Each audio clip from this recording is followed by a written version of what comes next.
La 10e chanson du projet Un pas dans ta brume a été présentée au Musée régional d'Argenteuil le 28 mai dernier.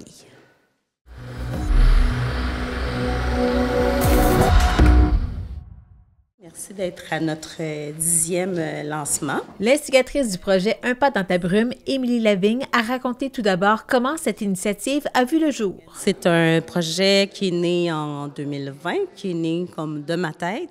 Puis, c'est ça, j'ai commencé à écrire pendant la pandémie, dans le fond, à revisiter certaines chansons que j'avais déjà écrites. Puis, je me suis rendu compte qu'il y en a beaucoup qui parlaient de santé mentale ou de comment on fait pour être heureux, puis tout ça.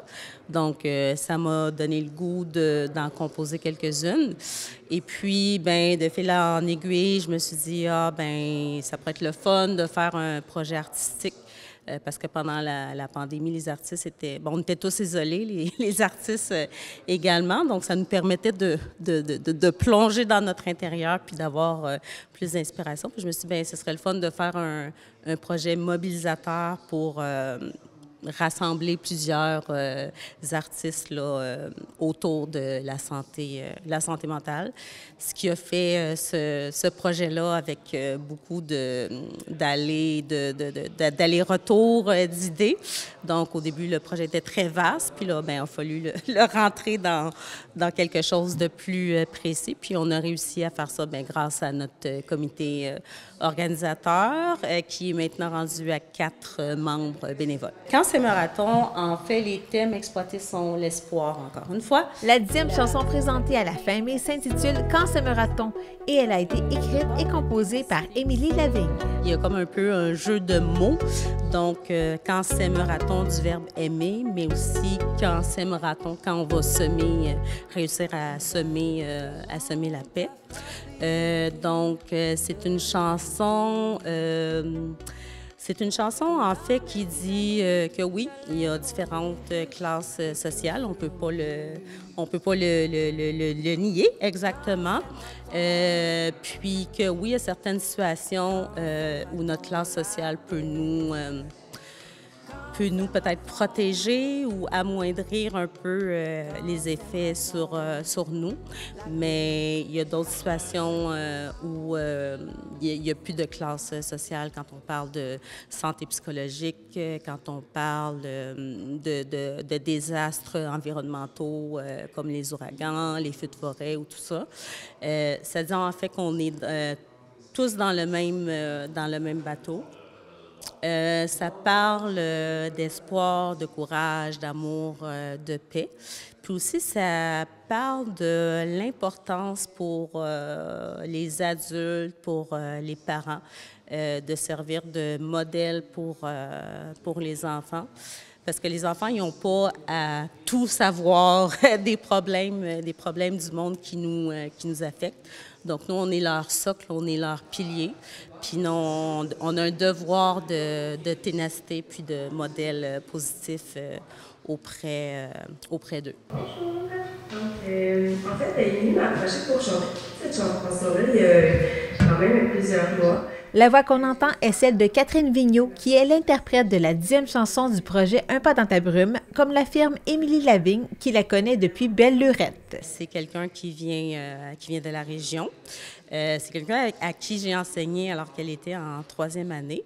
Puis justement, le premier spectacle que j'ai fait avec elle, c'est comme une genre de pièce de théâtre, comédie musicale que j'avais fait avec les élèves. Et c'était justement dans ces lieux-ci, alors que c'était vraiment l'église Christ Church. Et puis, donc, elle a participé aussi à un de mes spectacles alors que j'étais avec Partage Québec-Guinée, qu'on avait fait à l'église Presbyterian Church, pas très loin d'ici. Puis c'est ça. Donc, c'est une amie à ma fille. Puis à un moment donné, elle a dit à ma fille, elle a dit, en tout cas, si ta mère, elle a encore un projet artistique, moi, j'embarquerais, ça me tente de chanter. Je m'ennuie de chanter avec elle. Donc, quand est venue la chanson, j'ai pensé à Catherine, qui était mon ancienne élève de 3e année. Quand Émilie m'a proposé ce projet-là, j'ai trouvé ça très, très invitant. Parce que je crois pertinemment que l'art est une manière de se soigner. Anne-Marie Boisvert est l'artiste derrière l'illustration représentant la pièce musicale « Quand sèmera-t-on ». C'est une artiste qui habite à Gore. C'est une artiste qui fait plusieurs expositions, qui utilise aussi beaucoup de procédés là, au niveau artistique là, pour présenter ses œuvres. Elle a fait partie aussi de, comment on appelle ça, la route des arts. Donc, ça fait vraiment plusieurs années qu'elle pratique, puis il n'y en a pas beaucoup, mais en tout cas, c'est une artiste qui a réussi à vivre de son art. Donc, je vous invite à aller consulter son site. C'est vraiment très diversifié. La santé mentale, je pense qu'on n'y pense jamais que ça peut nous toucher, qu'on peut la perdre facilement. Puis c'est quelque chose que c'est très important de garder. Le Centre pour l'immigration en région est l'organisme qui a été choisi pour être associé à cette chanson. En fait, Gabriel, ça fait un petit bout que je le connais. Entre autres, on s'est rencontrés la première fois à la foire de Noël, alors que lui, il vendait des choses, puis moi, je vendais aussi, je pense, un livre ou un CD, ou en tout cas, peu importe. Puis on s'était parlé un peu. Puis, il est quand même assez connu, Gabriel, là, à travers la région. Puis si on suit Facebook, on voit qu'il organise vraiment beaucoup d'événements. Puis, à un moment donné, il y a peut-être 2 ans, il y a eu un genre de rassemblement pour faire du réseautage entre les organismes et tout ça. Puis, il était là, puis j'avais comme parlé un peu du projet, mais il m'avait dit « Ah, je ne sais pas comment mon organisme pourrait comme s'affilier à votre projet. Je vois pas trop. » Puis, c'est ça. Donc, quand on a écrit, on avait cette chanson-là, Quand sèmera-t-on, on l'a offert à quelques organismes.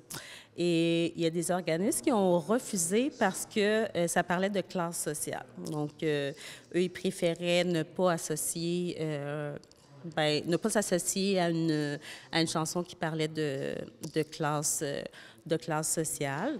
Donc, j'ai réfléchi. Puis, ma fille la plus grande, m'a proposé, peut-être que tu pourrais l'offrir à Gabrielle du centre d'immigration qu'elle venait tout juste de rencontrer là, lors d'un événement. Donc, je me suis dit, puis je dis, ah ouais, mais finalement, ah oui, j'ai dit oui, vraiment, la chanson est tout à fait à point. Puis c'est drôle parce que une chanson, il y a tellement plusieurs perspectives.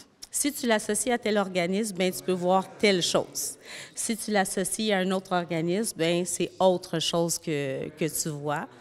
Puis, on dirait que tout va bien avec cet organisme-là qui accueille, dans le fond, des nouveaux arrivants qui doivent faire preuve de beaucoup de résilience et de courage. Ouais. Aujourd'hui, je viens avec un peu de statistiques. L'organisme de la recherche en santé mentale Canada, donc avec l'acronyme RSMC, avec le soutien financier de Santé Canada, a recueilli une analyse et a présenté des données sur la santé mentale des Canadiens.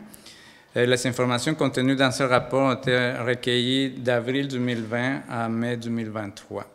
Donc, c'est comme je disais, ça, la santé mentale touche tout le monde, mais spécialement les personnes immigrantes. Donc, l'analyse de ces résultats nous indique que les personnes et familles immigrantes rencontrent plus fréquemment des problèmes de santé mentale en raison des expériences liées à le stress de l'immigration, finalement.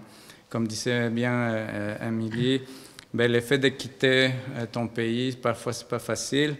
Ça dépend dans quelles circonstances tu l'as quitté aussi. Évidemment, si c'est la guerre, que tu fuis la guerre, ça vient vraiment avoir des impacts très négatifs sur la personne. Pour en savoir plus sur cette organisation, visitez le site Internet Centre pour l'immigration en région.org. De son côté, le directeur général du Musée régional d'Argenteuil et membre du comité organisateur de ce projet, Robert Simard, est remonté dans le temps en brossant le portrait des premiers habitants de la région. Ces gens-là étaient, pour certains, la plupart au départ nomades, mais certains ont pris racine dans le pays, sont devenus sédentaires. Ils sont devenus les premiers cultivateurs d'Argenteuil. Ces cultivateurs-là étaient Haudenosaunee à l'époque. On dit aujourd'hui Haudenosaunee, on ne dit plus Iroquois. Mais c'était les Iroquoiens de la vallée du Saint-Laurent qui se sont installés ici sur nos terres, principalement dans le sud. Et ensuite de ça, gravitaient dans les pourtours les Anishinabés. À l'époque, on disait les Algonquins. Aujourd'hui, on dit les Anishinabés. Alors, les Anishinabés se promenaient.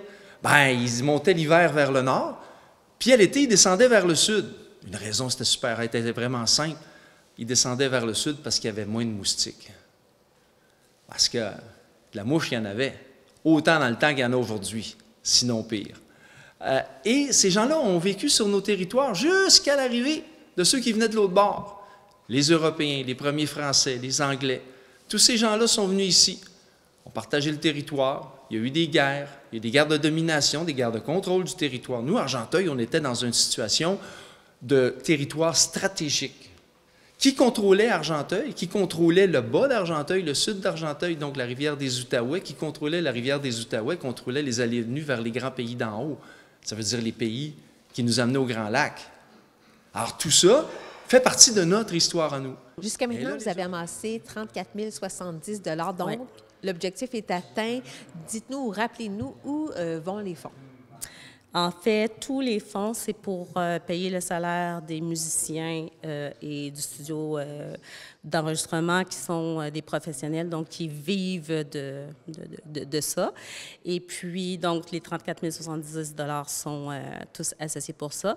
Et le reste du travail, que ce soit le comité organisateur, nos réunions, tout ça, les illustrateurs, illustratrices, les interprètes, ils le font de façon bénévole parce que l'engagement communautaire puis le bénévolat fait partie d'un volet important là, dans notre projet. Et vous pensez aussi faire un spectacle en 2026 pour clôturer un peu la douzaine de chansons? On aimerait faire ça, donc on est vraiment en train d'analyser tout ça. Parce que 34 070 $, ça a été quand même un travail de longue haleine ramasser tout ça. Et puis, si on fait un spectacle puis on le veut de façon professionnelle, bien, c'est un autre quelques 20 000 $ à ramasser. Donc, c'est ça. Donc, on est en train de trouver une façon de le présenter là, sous la forme d'un spectacle. Ouais. Pour obtenir plus d'informations, on peut toujours aller vous suivre sur Facebook? Oui, bien sûr. Donc, c'est la page Un pas dans ta brume.